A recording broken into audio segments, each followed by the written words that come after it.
Oi, quero conversar com você hoje sobre algo que Deus tem tocado muito no meu coração.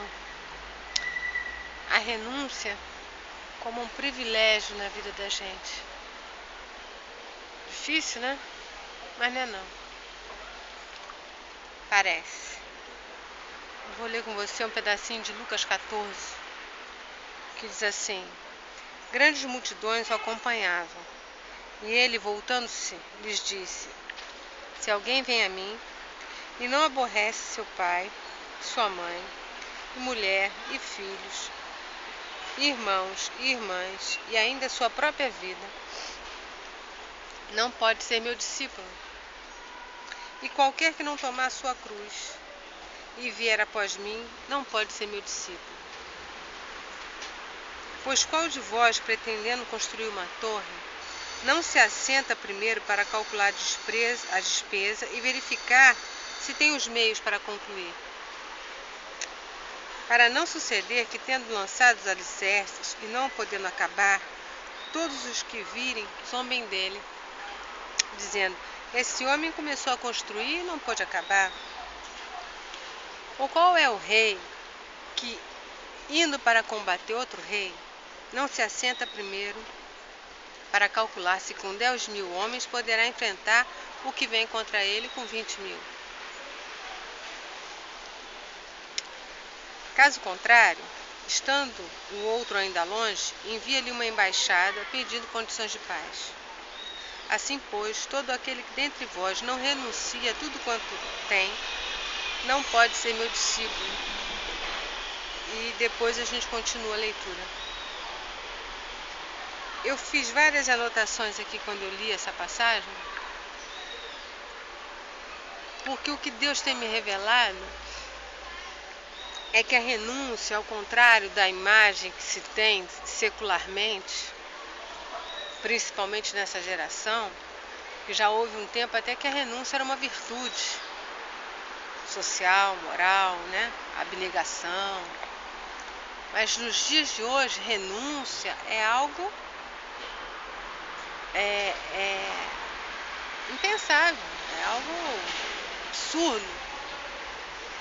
Mas Jesus está dizendo aqui que a renúncia, e é o que ele tem ministrado no meu coração, é algo muito precioso, porque, e a gente tem falado aqui no blog, que a fé é uma fé consciente. Você tem que estar extremamente consciente, lúcido de quem você é e a quem você está se rendendo, minimamente. A gente já falou disso mais detalhadamente, né? Mas minimamente. Por que eu preciso dessa consciência? A fé não é cega. Eu preciso dessa consciência para saber a que eu estou renunciando e a que eu estou aderindo. Então eu tenho que saber perfeitamente qual é a minha vontade, qual é a vontade dessa carne aqui, dessa casca, para saber de que eu estou abrindo mão, e conhecer a Deus para saber o que eu estou, a que eu estou me achegando, a que eu estou me apropriando, sabe? Estou recebendo como vida.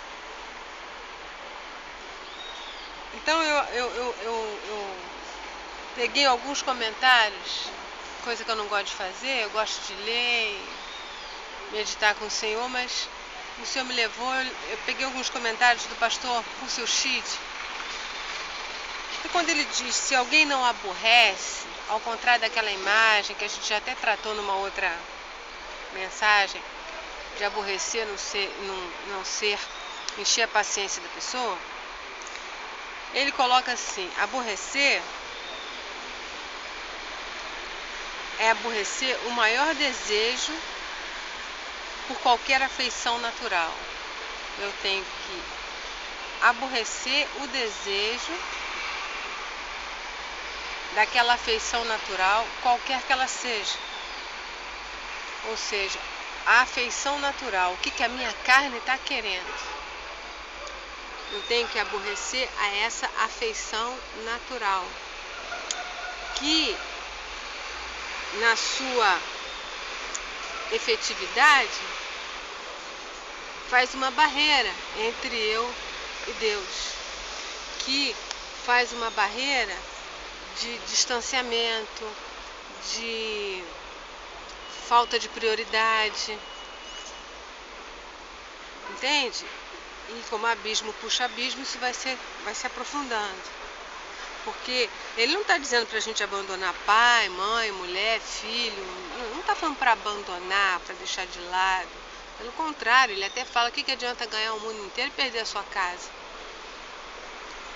Ele está falando desse maior desejo da afeição natural. Isso é que tem que ser abandonado, tem que ser aborrecido, tem que ser calado na minha carne.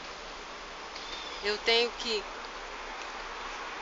ter as coisas na medida e na importância que as coisas foram feitas para ter.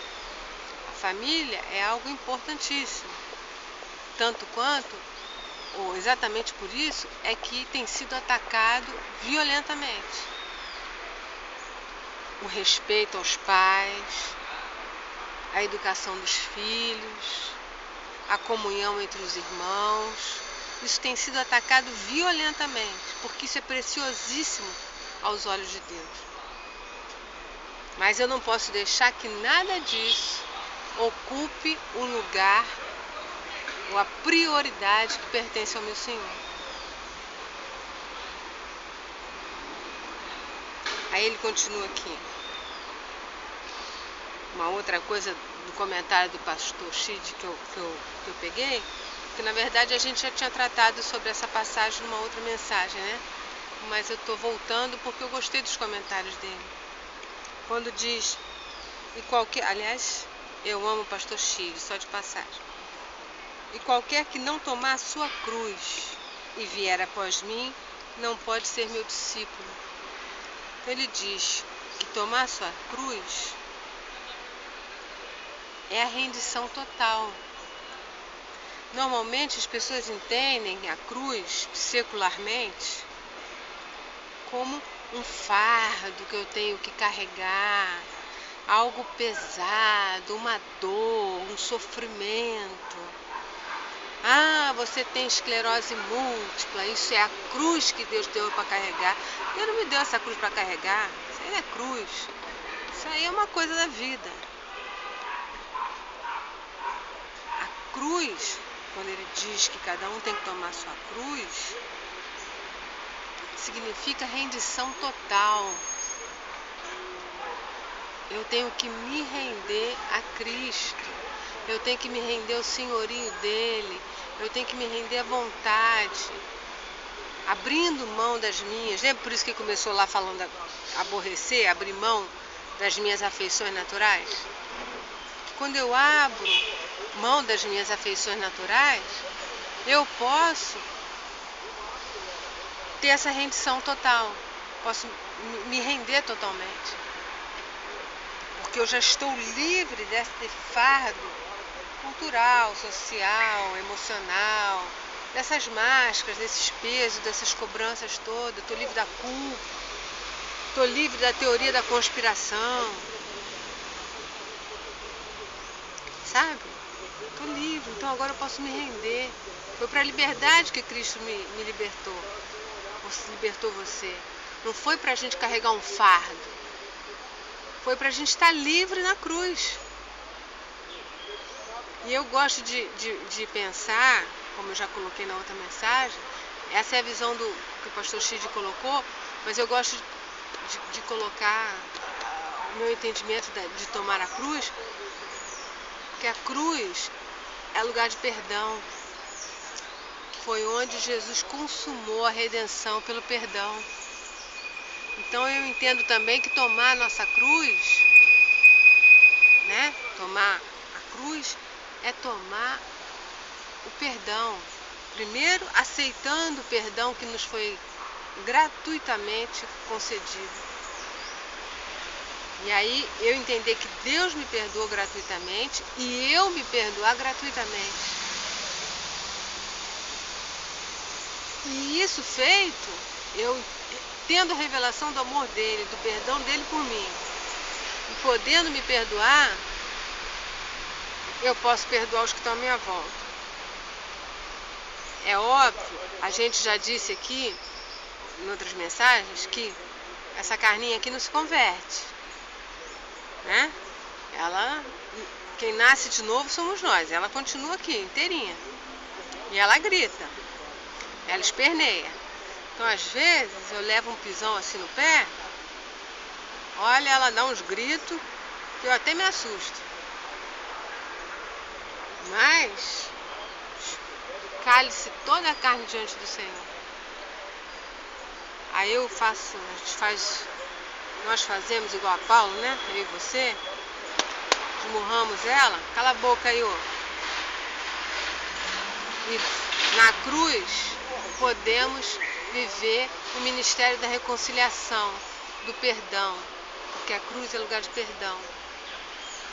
E você só pode viver esse ministério do perdão se você está rendido, se houve a rendição total, como diz o pastor Chid. E aí você só pode estar rendido se você abriu mão das afeições naturais, como foi falado no versículo anterior. Você entende? Está ficando claro? Então, a renúncia é bênção, é motivo de alegria, é fundamento do discipulado, é vida, porque te livra de um monte de fardo, de um monte de peso, de um monte de coisa que não tem necessidade de você carregar. As coisas começam a ter a dimensão para as quais elas foram feitas. Nem aquela coisa demasiada, nem depreciada. Você está diante do Senhor, abrindo mão dessa afeição natural, abrindo mão das suas vontades, conscientemente. Por isso que eu disse, tem que ser consciente, para se render à vontade dele, para poder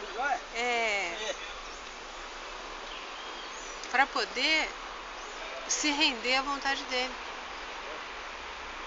para poder, rendido, em rendição, viver o chamado, o ministério do perdão. Então ele continua aqui. Aí essa questão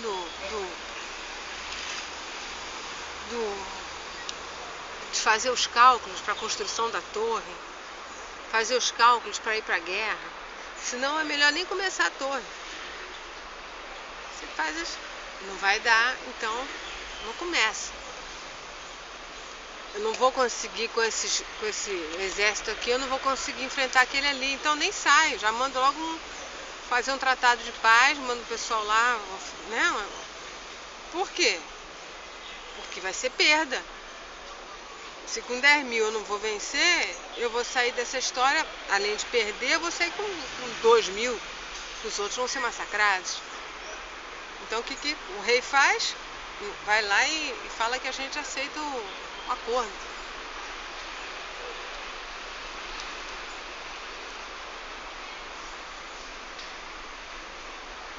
Aí, logo depois que ele fala isso, desses cálculos, né, da torre e do exército, da guerra, aí ele diz: pois todo aquele que dentre vós não renuncia a tudo quanto tem, não pode ser meu discípulo. O sal é certamente bom. Caso, porém, se torne insípido, como restaurar-lhe o sabor? Nem presta para a terra, nem mesmo para o monturo. Lançam-no fora. Quem tem ouvidos para ouvir, ouça. Aí o pastor Chid fez um comentário que eu achei assim excepcional. Eu anotei aqui uma parte do comentário. Mas antes de eu fazer esse comentário, vou fazer o comentário dele de cima. quando fala dos cálculos, né? Ele diz assim: o perigo da inconstância é duplo. Quer dizer, você começa a construção e para. Você não fez o cálculo para a construção. Começou foi, vou fazer. E não tem condições de fazer. Vamos para a guerra, vamos para lá, vamos cair dentro, não sei o que lá. E não tem condições de fazer. Aí tem que recuar. Aí ele diz que essa inconstância é um perigo. Em dois sentidos. Sabe? O perigo é duplo. Nessa vida aqui, nessa vida humana, por motivo de zombaria. Ah lá, começou e não acabou. Sabe, conhece essa coisa assim? Zombaria? Pois é. Tanto é que ele disse, né? Para que não zombem dele. Mas tem um perigo pior ainda.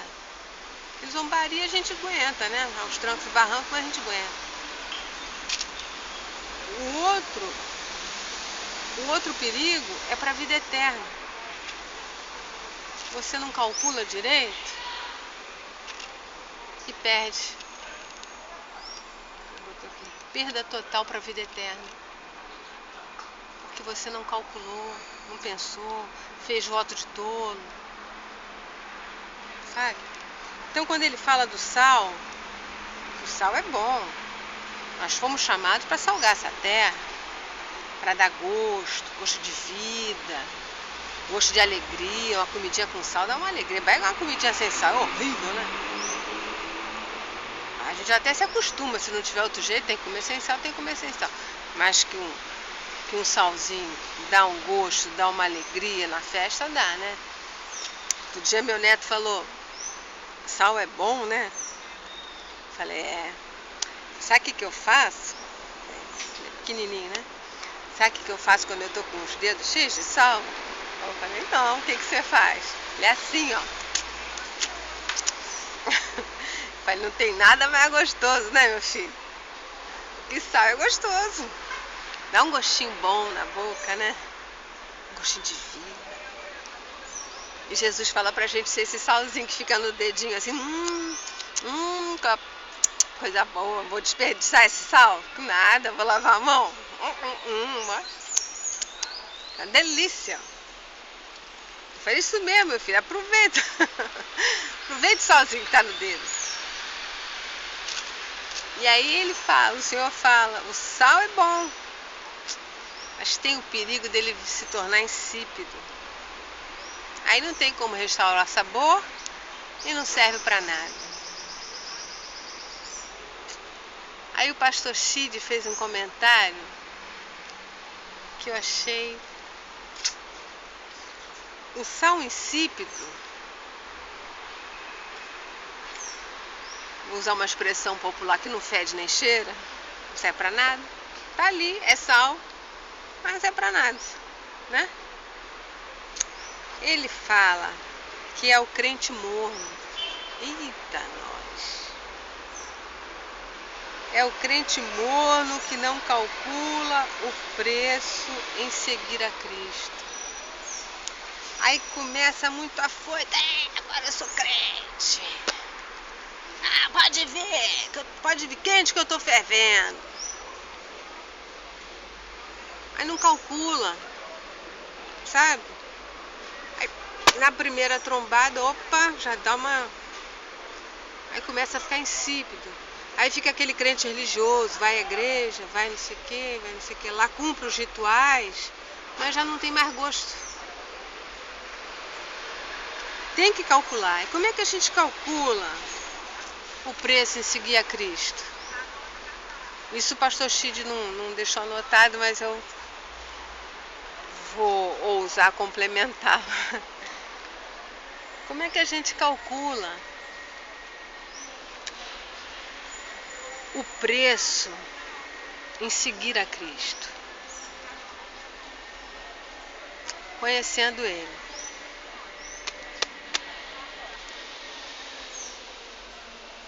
E o preço é renúncia. O preço é a intimidade com Ele. E você só vai ter essa intimidade se você abrir mão daqueles pesos, daquelas coisas. Aquilo que a gente começou falando, né? A gente não, Jesus está falando aqui, né? Aborrecer as afeições naturais, tomar o lugar de rendição, tomar o lugar do perdão.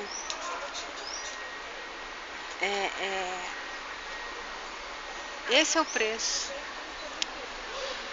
E esse preço, na caminhada, ele é avaliado quando Jesus falou assim, olha, não saiam daqui. Vocês agora vão ser meus discípulos, né? Vão sair falando de mim e vão anunciar e vão fazer discípulos e vão batizar e vão anunciar a glória e a graça de Deus, a manifestação do poder de Deus.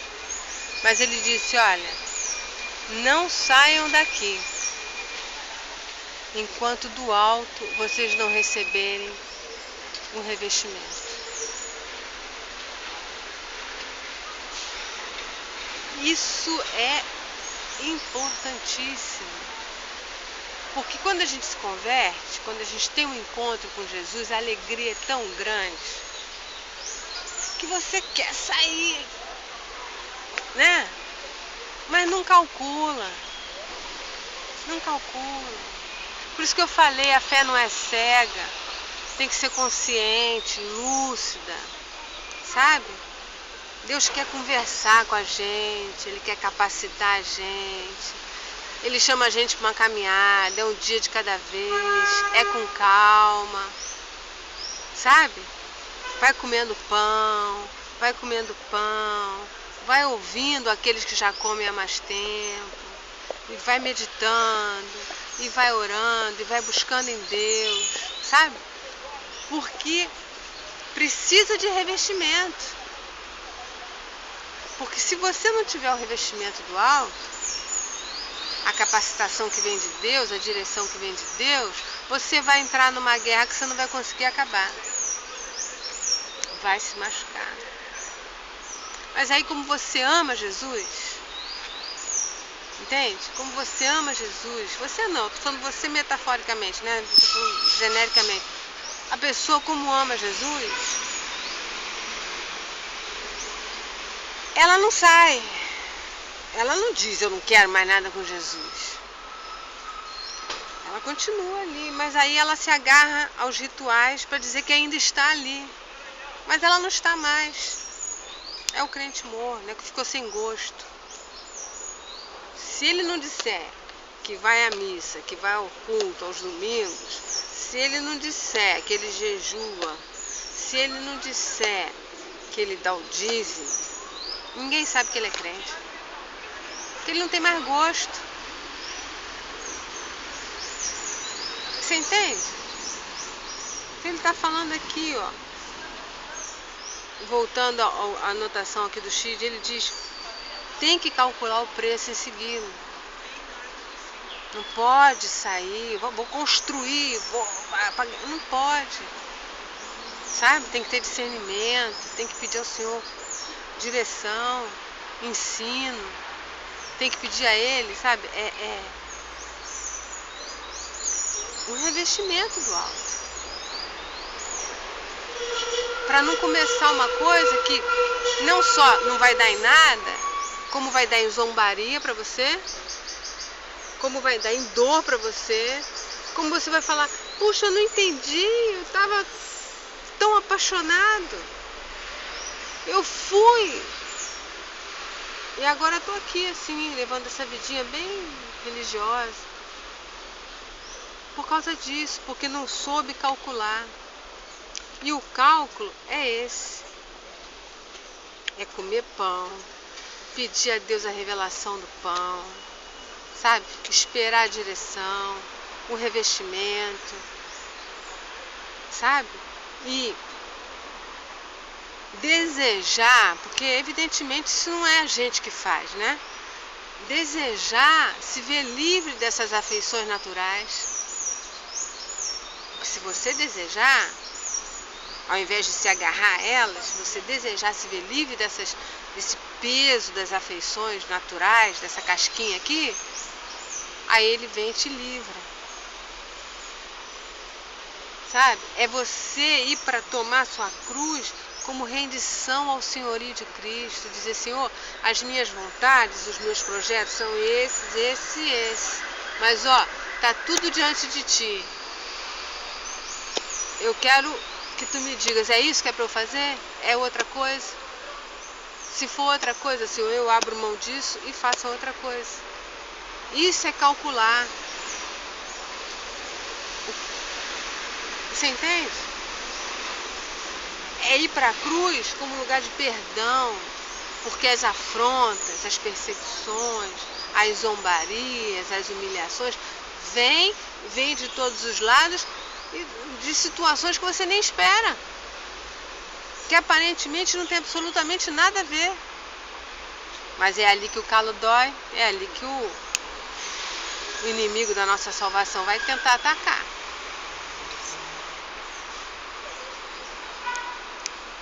Pisar. Quê? Pisar. Não entendi. Pisar no calo. Ah, sim, vai ser exatamente ali. Ele sabe que aquele calo ali é que é o que dói. Aí ele vai ali. Aparentemente não tem nada a ver com a situação, né? Mas ele sabe que é o teu ponto fraco. Que aquele calinho ali dói. Então, medita nisso. Porque é uma coisa que Deus tem me falado muito, a renúncia como motivo de alegria, como motivo de... É até um privilégio, sabe? A renúncia é privilégio, porque você renuncia, olha que coisa doida, né? Você renuncia ao que te traz problema.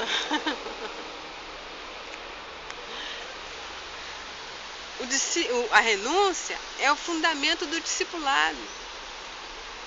Você renuncia para se render, para deixar que Ele seja o Senhor da sua vida. Entende?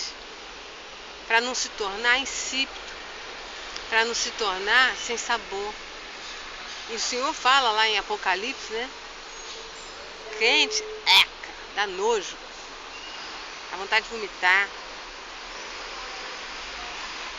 Pensa nisso, ora, o mais o Senhor vai nos esclarecer, a mim, a você, mas que nós possamos ser achados nesse tempo, que nós possamos ser achados no dia do juízo como aqueles que têm sabor, sabor de vida, sabor de graça, sabor de amor, sabor de perdão, sabor de misericórdia, sabor de conforto, sabor de amizade, sabor de companheirismo.